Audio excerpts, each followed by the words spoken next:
আচ্ছা, খালেদা জিয়ার মৃত্যু নিয়ে যে নাটকটা হলো, যে ঘৃণ্য চক্রান্তটা হলো, এর পেছনে আপনি কাকে দায়ী করবেন? এই মৃত্যু কিন্তু স্বাভাবিক নয়। কেন স্বাভাবিক নয় আমি আপনাদের বলে দিচ্ছি, আপনারা নিজেরাও বুঝতে পারবেন কেন স্বাভাবিক নয়। সবই আপনাদের আমাদের চোখের সামনে ঘটেছে। আমরা কেবল ডট টু ডট মেলালে আপনি জানতে পেরে যাবেন যে সত্যি এটা স্বাভাবিক মৃত্যু ছিল না, মৃত্যুকে ডেকে আনা হয়েছে। এর পেছনে কারা জড়িত সেটাও আমি আপনাদেরকে বলবো। আগে শুরু করা যাক আপনার 6 তারিখ দিয়ে। 6 তারিখে হঠাৎ বলা হলো ওনার অবস্থার অবনতি হয়েছে, এয়ার অ্যাম্বুলেন্সে লন্ডনে পাঠাতে হবে। কাতারের এয়ার অ্যাম্বুলেন্স বুক করা হলো, সেটা যান্ত্রিক ত্রুটির জন্য সেটা আসতে পারলো না। তারপরে জার্মানির সঙ্গে যোগাযোগ করা হলো, জার্মানিও বলল আমরা পাঠাতে পারবো না। আসলে কাগজপত্র যা পাঠাতে হয় নিয়ম অনুযায়ী এয়ার অ্যাম্বুলেন্স চাইতে, যখন আপনি ভাড়া করবেন অ্যাম্বুলেন্স তখন অসুস্থ রোগীর কাগজপত্র জমা দিতে হয়। এই কাগজপত্র দেখে দুই দেশই বলে দিয়েছিল এই রুগী তো বাঁচবে না, এই রুগী মৃতদেহ আমরা বহন করব না, ফলে আমরা অ্যাম্বুলেন্স দেবো না, এয়ার অ্যাম্বুলেন্স দেবো না। তার জন্য আলাদা প্লেনের ব্যবস্থা আপনাদের করতে হবে। 9 তারিখে British high commissioner Sarah Cook তিনি এলেন এবার কেয়ারে বেগম জিয়াকে দেখতে। ম্যাডাম জিয়ার তখন ওই নল টল টোকানো আছে দেখে উনি একটা বেরিয়ে এসে সংক্ষিপ্ত একটা দিলেন, মানে বিবৃতি দিলেন যে উনি চরম অসুস্থ, এর বেশি উনি আর কিছু বললেন না, এড়িয়ে চলে গেলেন, কারণ উনি বুঝেই গিয়েছিলেন। এবার 11ই ডিসেম্বর তার পুত্রবধূ এলেন। পুত্রবধূ এসে গিয়ে এবার কেয়ার হাসপাতালে তাকে দেখলেন, দেখে টেকে খুব বিমর্ষ মুখ করে উনি বেরিয়ে গেলেন। তারপরে উনি ফিরে গেলেন তারেক রহমানের কাছে, এবং তারেক রহমানের কাছে নিশ্চয়ই খবর তখন পৌঁছে গিয়েছে যে আম্মা বেঁচে নেই। তারেক রহমান সব জানতেন। এইবার হলো কি, আপনার পেছনে কি আছে, হঠাৎ এই ঘটনা ঘটলো কেন? আপনাদের স্মরণে থাকতে পারে 21শে নভেম্বরের কথা। 21শে নভেম্বর ছিল আর্ম ফোর্স ডে। সেদিনকে জোর করে মানে বেগম জিয়াকে এক প্রকার মানে কোন রকমের চেয়ারে বসিয়ে তার দুজন অ্যাটেন্ডেন্ট তাকে ধরে পেছন দিকে বসে আছে, তুমি সামনের দিকে হেলে পড়ে যাচ্ছেন, তাকে এনে ওই অনুষ্ঠানে হাজির করা হলো। সেখানে দাঁত কেলিয়ে ইউনূস ছবি তুললেন, ওয়াকার ছবি তুললেন, জামাতের আমির ছবি তুললেন, শফিকুর রহমান, সবাই তার সঙ্গে ছবি তুললেন। এরপর শুরু হলো বিএনপি নেতাদের আহ্লাদীপনা, আদাকলাপনা। কেউ তার মুখে আইসক্রিম তুলে দিচ্ছেন, না মা আপনি খান, আমি এনেছি দূর থেকে কষ্ট করে। কেউ সেমাই পুড়ে দিচ্ছিল এক চামচ খেলে কিছু হয় না। ইউনূস পাশ থেকে বলে যাচ্ছে 1 চামচ খেলে কিছু হয় না, খেয়ে নেন। ওনার তখন এমন শারীরিক অবস্থা, উনি তখন না হাত দিয়ে বাধা দিতে পারছেন, না কথা বলতে পারছেন, শুধু মুখটুকু হাঁ করছেন, একটু একটু করে খাচ্ছেন। কেউ আইসক্রিম খাওয়াচ্ছে, কেউ হচ্ছে আপনার কুলফি এনে খাওয়াচ্ছে, মানে হচপচ করে দিয়েছে। তার একটা ডায়েট চার্ট ছিল। এখন অসুস্থ রোগীর ডায়েট চার্টের বাইরে কিছু খাওয়া মানে সেটা বিষ খাওয়ার সমান। ইউনূস সব জানতেন ইউনূস। বিএনপির কে জানতেন না জানতেন আমি বলতে পারবো না। জামাত জানতো না, এই চক্রটার মধ্যে জামাত ছিল না, কিন্তু ইউনূস সব জানতেন। ইউনূস পাশ থেকে বলে যাচ্ছেন 1 চামচ খান না কিছুই হবে না, 1 চামচ খান না কিছুই হবে না, কনস্ট্যান্ট বলে যাচ্ছে। বাধা দেয়নি ওয়াকারুজ্জামান, বাধা দেয়নি, তিনিও তো পাশে দাঁড়িয়েছিলেন। কেউ বাধা দেয়নি যে অসুস্থ মানুষটাকে এইভাবে আপনারা খাওয়াবেন না। আর বিএনপির আদাকলাপনা, নেতা নেত্রীদের তো অভাব নেই। এরা নেতা নেত্রী দেখলে পরে একেবারে পারলে তার একেবারে পায়ের তলায় লুটিয়ে পড়ে। সে সুস্থ না অসুস্থ বিচার বিবেচনা তাদের কোনো কিছু কাজে আসে না। আলটিমেটলি কি হলো, 21 তারিখে এই ঘটনা ঘটলো। 21 তারিখ রাত্রিবেলা তিনি রক্তবমি করলেন। রক্ত বমি করে তিনি প্রচন্ড অসুস্থ হলেন, তাকে এবার কেয়ার হাসপাতালে ভর্তি করা হলো। তারপর প্রাণ নিয়ে টানাটানি, এই জমে মানুষে যখন টানাটানি হচ্ছে, 14 ডিসেম্বর রাত্রিবেলা 8:35 তিনি শেষ নিঃশ্বাস ত্যাগ করেন। এই খবরটা কিন্তু সমাজ মাধ্যমে কিন্তু ছড়িয়েছিল এবং বহু মানুষ শোক বার্তা পাঠিয়েছিলেন, বহু নেতাই শোক বার্তা পাঠিয়েছিলেন। কিন্তু রাষ্ট্রের পক্ষ থেকে, বিএনপির পক্ষ থেকে কোনো সরকারিভাবে কিছু না জানানোর ফলেতে আমাদের প্রধানমন্ত্রী নরেন্দ্র মোদী তিনি একটি বার্তা পাঠান যে উন্নত চিকিৎসার জন্য দরকার হলে তাকে ভারতবর্ষে নিয়ে আসার জন্য ভারতবর্ষ তৈরি আছে। আজকে যখন সকালবেলা রাষ্ট্রীয়ভাবে শোক পালন হচ্ছে, যখন জানানো হয়েছে যে খালেদা জিয়া আর নেই, তার আত্মা বিলীন হয়ে গিয়েছে, তখন আমাদের মোদীজি একটা শোক বার্তা পাঠিয়েছেন। এখন আপনারা জিজ্ঞেস করবেন আওয়ামী লীগ নেত্রী কেন পাঠালেন না? আওয়ামী লীগ নেত্রী এখনো পাঠিয়েছেন কি পাঠাননি আমি জানি না, কিন্তু তার নির্দেশে তার পুত্র জয় তিনি একটি শোক বার্তা পাঠিয়েছেন এবং সমাজ মাধ্যমেও তিনি দিয়ে দিয়েছেন। কারণ খালেদা জিয়া মুখের উপরে দরজা বন্ধ করে দিয়েছিলেন, সেই অপমানটা শেখ হাসিনার কিন্তু মনে রয়েছে। আবার যে অপমানিত হবেন না তার তো কোনো গ্যারান্টি নেই, ফলে উনি জয়কে দিয়ে এই কাজটি করিয়ে দিয়েছেন। এখন এই যে আপনার কোন বিষক্রিয়ায় তার মৃত্যু হলো, এটা কি করে ধরবেন? ধরার তো কোনো উপায় নেই, কারণ তাহলে এ করতে হবে, সব ব্যবচ্ছেদ করতে হবে, ময়না তদন্ত করতে হবে। ময়না তদন্ত তো হচ্ছে না, জেনে শুনেই ময়না তদন্ত হচ্ছে না, কারণ তাকে স্বাভাবিক মৃত্যু বলে দেখানো হচ্ছে। এখন একটা নাটক সাজানো হচ্ছে, এবার কোথায় তাকে শায়িত করা হবে, তার মরদেহ শেষ পর্যন্ত ঠিক হয়েছে ওই এতে কি বলে মানিক মিয়া এভিনিউতে,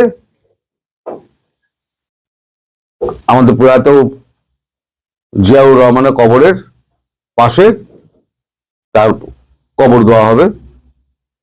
সেটা এখন বোধহয় 1-2 দিন বাদে হবে। ইতিমধ্যে 3 দিনের রাষ্ট্রীয় শোক ঘোষণা করা হয়েছে এবং আগামীকাল রাষ্ট্রীয় ছুটি ঘোষণা করা হয়েছে। একটা মৃত্যুকে ডেকে আনা হলো, ডেকে এনে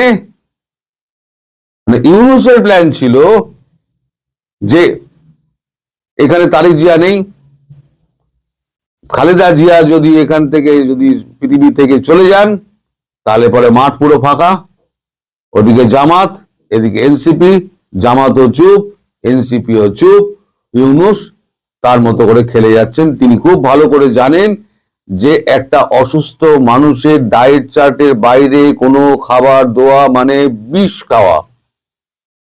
তার এই যে বয়স হয়েছে, তার ডায়েট চার্ট করা আছে, নিশ্চিতভাবে করা আছে, উনি ডায়েট চার্টের বাইরে উনি যাবেন না, কারণ জানেন, আমি তো শুনেছি ওনার প্যানক্রিয়াসের সমস্যা আছে, উনি জানেন যদি এপাশ ওপাশ হয় তাহলে পরে উনি একদম বিষ খাচ্ছেন। তিনি নিজে খাচ্ছেন না, তিনি অথচ উনি উৎসাহ জুগিয়ে যাচ্ছেন 1 চামচ খায়ালন না। এই লোকটা কিন্তু সাধারণ লোক নয়। এই মৃত্যুর পেছনে পুরো দায় রয়েছে ডক্টর মোহাম্মদ ইউনূসের, যিনি জেনে বুঝে, যারা খাইয়েছে তারা তো না জেনে খাইয়েছে। কোন খাবারে বিষক্রিয়া হয়েছে কি করে বুঝবেন এখন আপনি? সরি, কিন্তু ইউনূস তো জানে, সে তো ভুক্তভোগী, তার তো বয়স হয়েছে, তার প্যানক্রিয়াসের রোগ রয়েছে, তিনি খাবার চার মিনিট তিনি করেন, তিনি যতই চেপে যান আমি জানি তার প্যানক্রিয়াসের প্রবলেম রয়েছে, পাতলা ঝোল ছাড়া তিনি কিছু খেতে পারেন না, মুরগি মাটন শুধু চেয়ে দেখেন, খেতে পারেন না উনি।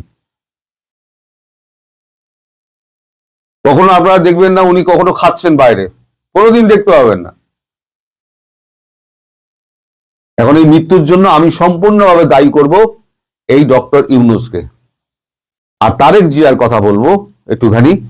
তারেক জিয়া যদি বলতেন যে আমার মা এরকম অসুস্থ হয়েছেন এবং তিনি মারা গিয়েছেন, উনি যদি মার্কিন সরকারের কাছে এবং ভারতীয় সরকারের কাছে উনি যদি আবেদন জানাতেন, তাহলে এমন অমানুষ কেউ নেই, কোনো সরকার নেই যে তাকে মার কাছে ফিরতে দেবে না। বলতে ঠিক আছে, আপনি কাজকর্ম সেরে আবার ফিরে আসবেন, এই তো বলতো। তিনি যে কেন এটা করলেন তাও তো জানা নেই। আর সব থেকে ইন্টারেস্টিং ব্যাপার হলো, যেটা হলো 29 তারিখের, মানে গতকালকে মনোনয়ন জমা দেওয়ার ছিল শেষ দিন। এই শেষ দিনে মৃত মানুষটার বুড়ো আঙুলের ছাপ নিয়ে 3টে জায়গায় তার নামে মনোনয়ন পত্র জমা দেওয়া হয়েছে। এই 3টে আসন হচ্ছে আচ্ছা বগুড়া 2, বগুড়া 3, বগুড়া 6। তাহলে 3টে আসন বুক হয়ে গেল। মায়েরা বর্তমানে লড়বে কে ওখানে? তারেক জিয়া। তারেক জিয়া আলাদাভাবে দিয়ে রেখে দিয়েছে, ঝটপট করে 29 তারিখ শেষ বেলায় দিয়ে রেখে দিয়েছে। তার মানে মনোনয়ন পত্রটি জমা দেওয়ানো হলো, জমা দেওয়ার পরে একটা ঘোষণা করে দেওয়া হলো যে মা আর নেই।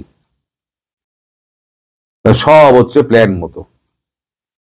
এদিকে যখন ফিরে এলেন, যখন তারেক জিয়া ফিরে এলেন, তখন আওয়ামী লীগের সঙ্গে এই কি বলে জামাতের সঙ্গে ইউনূসের লেগে গেল টক্কর, লেগে গেল আমাদের সেনাবাহিনীর টক্কর। সেনাবাহিনীর সঙ্গে জামাতের যে কি টক্কর লেগেছে, সেই টক্করের গল্প আমি কালকে বলবো। টক্কর খুব সামান্য টক্কর নয়, জামাত পুরো চেপে ধরেছে ওয়াকারুজ্জামানকে। ওয়াকারুজ্জামানের বাবার নাম জামাত ভুলিয়ে দেবে এবার। আমি পুরো খবর পাইনি, যার জন্য আমি বলতে পারলাম না। যখনই পাবো তখনই আমি বলে দেবো আপনাদের। সবাই ভালো থাকবেন, সুস্থ থাকবেন এবং সাবধানে থাকবেন। গত 16 মাসে এর থেকে কয়েক গুণ বেশি দুর্নীতি বাংলাদেশে করেছে। দেশের বিভিন্ন প্রান্ত থেকে লুটপাট করে টাকা হুন্ডির মাধ্যমে বিদেশে পাচার করেছে। কাতারে এই বাচ্চার প্রপার্টি আছে, দুবাইয়ে ফ্ল্যাট আছে, কাতারে বাংলো আছে। ভাবতে পারেন আপনারা, সুইজারল্যান্ডেও তার সবকিছু ঠিকঠাক করা আছে। সেও এখন ঘোষণা দিয়েছে নির্বাচনে অংশ নেবে না। অথচ প্রথমত বলল কুমিল্লা থেকে নির্বাচনে অংশ নেবে। কুমিল্লায় তার যে নির্বাচনী আসন, সেখানে প্রচুর পরিমাণ সরকারি অর্থ বরাদ্দ নিয়েছে। এরপর ঘোষণা দিল ঢাকা 10 থেকে নির্বাচন করবে, সেখানেও 2-4 দিন গণসংযোগ করে এখন সবশেষ ঘোষণা দিয়েছে নির্বাচন করবে না। জাতীয় সংসদ নির্বাচনে অংশগ্রহণ করছি না। আমি জাতীয় নাগরিক পার্টি এনসিপি তে আজকে যোগদান করছি। সে বলেছিল না সে কোনো রাজনৈতিক সংগঠনের সাথে সম্পৃক্ত হবে না, না বিএনপি না এনসিপি, সে সম্পূর্ণ নিরপেক্ষ থাকতে চায়। পুলাদের মুড সুইং এত দ্রুত হয়, নারীদের থেকেও বেশি। সকালে গণ অধিকার পরিষদের নির্বাচন করবে, গণ অধিকার পরিষদের হয়ে, সেটার জন্য মনোনয়ন পত্র নিয়েছিল কিন্তু জমা দেয় নাই। সন্ধ্যাবেলা গিয়ে যোগদান করেছে এনসিপিতে। এনসিপির মুখপাত্র এখন আসিফ মাহমুদ ছেলে। অথচ কথা ছিল গতকাল পর্যন্ত ঢাকা 10 আসন থেকে নির্বাচন করবে স্বতন্ত্র হয়ে। সকাল সন্ধ্যা মুড সুইং করাইতেছে। এই প্রতারকদেরকে আপনারা দেশের নেতৃত্বে দেখতে চান? যারা এখনো এনসিপির উপর ভরসা রাখেন, যারা এখনো ভাবেন এনসিপি আপনাদেরকে নতুন দ্বার উন্মোচিত করে দেবে, আপনারা এখন সেই বিশ্বাস নিয়ে আছেন? এরা যে একটা রাজাকারের নাতিপুতি, রাজাকারের বাচ্চা, এটা তো মাননীয় প্রধানমন্ত্রী আরো 17-18 মাস আগেই বলে দিয়েছিলেন। কেউ তো বিশ্বাস করে নাই। এখন জামাতে যে যুগ দিয়ে তারা কি বুঝাইলো, বন্যেরা বনে সুন্দর, শিশুরা মাতৃকুলে। এনসিপি জামাতের কুলে সব থেকে বেশি সুন্দর, কারণ তাদের সৃষ্টি জামাতের ভ্রূণ থেকে, জামাতের ডিম্বাণু থেকে, জামাতের শুক্রাণু থেকে। এই বুলারা তো জামাতের কাছে ফিরে যাবে, এটা খুব স্বাভাবিক না?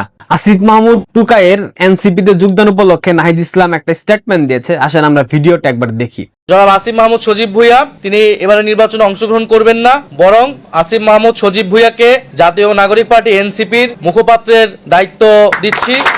পার্টির পক্ষ থেকে তাকে মুখপাত্রের দায়িত্ব প্রদান করা হয়েছে, দায়িত্ব দিয়ে দিছে। এরপর আসিফ মাহমুদ সজীব ভুঁইয়া গণভোট নিয়ে আবার একটা স্টেটমেন্ট দিছে। আসেন সেটাও দেখি। আপনারা যদি গণভোটে হ্যাঁ ভোট দিয়ে নির্বাচিত করেন, এই সংস্কারের মাধ্যমে বাংলাদেশ আমি মনে করি যে 100 বছর এগিয়ে যাবে। গণভোট এবং সংস্কার বলা তোর ওইটা দিয়ে ভরে দেওয়া হবে। এদের মতো প্রতারক, এদের মতো বদমাইশ, এদের মতো বেহায়াদেরকে এখনো যারা সমর্থন দিচ্ছেন, এদেরকে যারা লাইক কমেন্ট শেয়ার করেন, সেই গান্ডু শ্রেণী ব্যতীত আপনাদের জন্য মায়া লাগে। আপনাদের এখনো বিবেক জাগ্রত হয় না যে বাচ্চারা আপনাদের দেশটাকে ধ্বংস করে দিচ্ছে। এরা পরিকল্পিতভাবে দেশটাকে ব্যর্থ রাষ্ট্রে পরিণত করার চেষ্টা করছে। সংস্কারের মূলা ঝুলিয়ে গত 15 মাসে যে পরিমাণ অর্থ লুটপাট করেছে, এগুলার প্রত্যেকটা হিসাব কিন্তু একটা সময় বের হয়ে আসবে।